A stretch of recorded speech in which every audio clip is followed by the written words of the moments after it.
Good morning everybody. I'm doctor AJRK, psychiatrist, Vijayawada. అసలు delirium, ఈ ఉన్మాదకర స్థితిని వైద్యం ఉందా?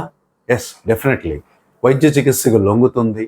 ముందు డెలీరియం ఎందుకు వస్తుంది, ఈ వ్యక్తికి డెలీరియానికి కారణాన్ని అన్వేషించి, అంటే సైకోసిస్ అనే జబ్బులో కారణాలు మనం అంత ఈజీగా అన్వేషించలేం. కారణం ఫైండ్ అవుట్ అవుతుంది, ఎందుకో మెదడులో కెమికల్ ఇంబ్యాలెన్స్ కాబట్టి.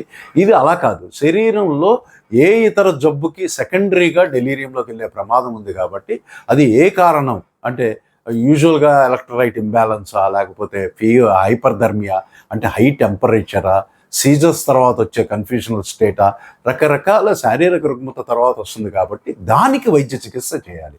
అప్పుడు డెలీరియం నుండి ఈజీగా బయటికి తీసుకురావచ్చు. అలాగే యాంటీసైకోటిక్ మెడికేషన్స్ ఎక్కువగా డెలీరియంకి ఉపయోగపడుతూ ఉన్నాయి.